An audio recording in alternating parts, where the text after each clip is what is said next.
출애굽기, 성경의 두 번째 책인데요.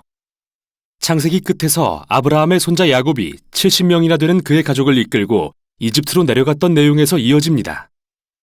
야곱의 11번째 아들 요셉은 이집트에서 두 번째 높은 총리 자리에 오르고 기근으로부터 온 가족을 구해내죠. 이집트의 왕 바로는 이 가족에게 안전한 피난처를 제공하며 살도록 해줍니다. 마침내 야곱이 죽고 요셉과 다른 형제들도 이집트에서 생을 마칩니다. 약 400년 후 출애굽 이야기가 시작됩니다. 출애굽기라는 이름은 전반부에 일어나는 이스라엘의 이집트 탈출 사건을 가리키고 후반부는 시내산 기슭에서 벌어집니다. 이 비디오는 전반부만 다룰 텐데요. 이스라엘은 수세기 동안 생육하고 번성하여 땅에 가득하게 됩니다.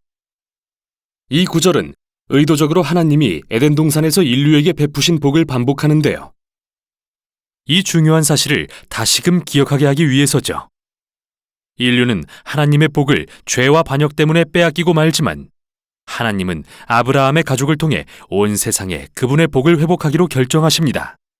그러나 새로운 바로는 이스라엘을 축복으로 여기지 않고 오히려 늘어나는 이스라엘 이민자들이 권력을 위협한다고 생각합니다. 창세기에서처럼 인류는 하나님의 복에 반역하는데요.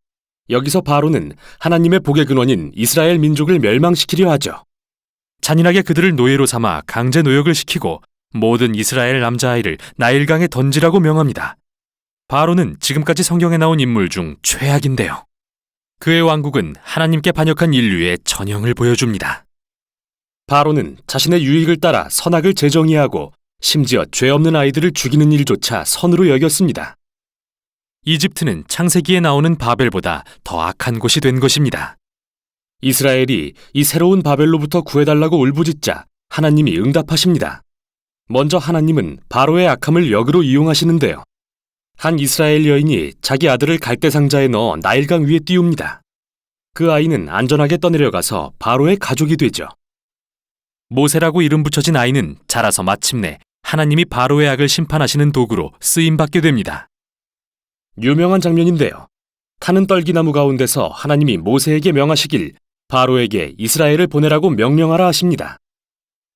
하나님은 이미 바로가 거역할 것을 아셔서 여러 재앙으로 이집트를 심판할 거라 말씀하시고 또한 그의 마음을 완악하게 하실 것이라고 하십니다.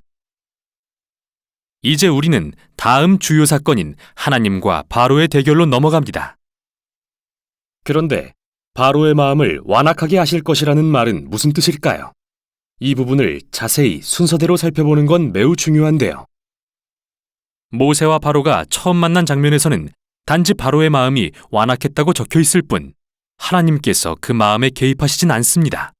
하나님은 그에게 5가지 재앙을 내리시는데 모두 바로와 이집트의 신들을 대적하는 것들이었죠.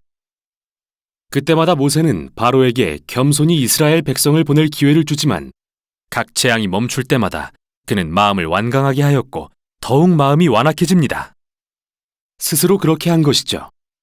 결국 또 다른 5가지 재앙을 맞게 되는데 이제는 하나님이 그의 마음을 완악하게 하시기 시작합니다. 이야기의 핵심은 이것인데요. 하나님은 바로가 그분의 명령을 거스를 것을 아셨음에도 불구하고 여전히 옳은 일을 할 기회를 주셨다는 것입니다. 결국 바로의 악은 돌이킬 수 없는 지경에 이르고 맙니다. 심지어 그의 고문들마저 제정신이 아니라고 여길 정도였죠. 바로 이 지점에서 하나님은 바로의 악마저 그분의 구속 사역에 사용하십니다. 바로는 자기 꾀에 넘어가 자멸에 이르게 하시고 그의 백성은 구원해 주십니다. 마지막 재앙이 이르고 6월절 밤이 깊어옵니다. 하나님이 바로의 악을 갚아주시는데요. 그가 이스라엘 아이들을 살해했듯이 하나님은 마지막 재앙을 통해 이집트인들의 장자를 죽이기로 정하십니다. 바로와 달리 하나님은 어린 양의 피를 통해 탈출할 길을 열어주십니다.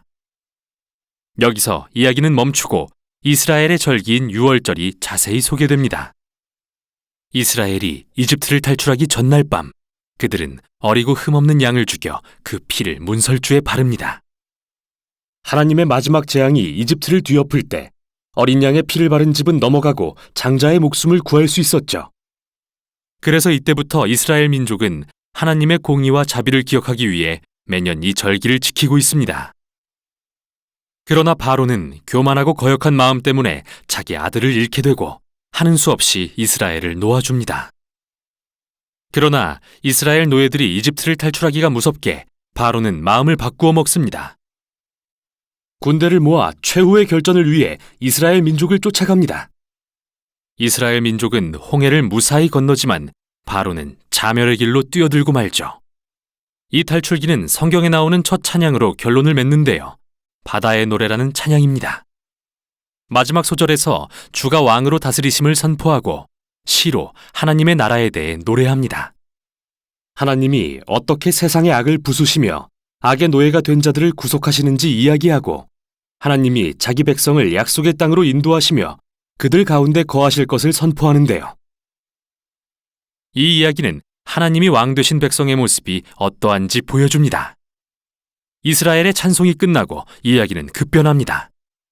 이스라엘 민족은 광야에서 시내산을 향해 걸어갑니다. 배가 고프고 목이 마른 그들은 모세와 심지어 구해주신 하나님까지 원망하기 시작합니다. 이집트에서의 삶이 좋았다며 그리워합니다. 믿기지 않죠. 인자하신 하나님은 광야에서 음식과 물을 공급해 주십니다. 하지만 이 이야기들은 어두운 그림자를 드리웁니다.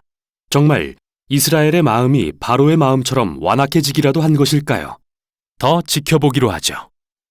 여기까지가 출애굽기의 전반부였습니다.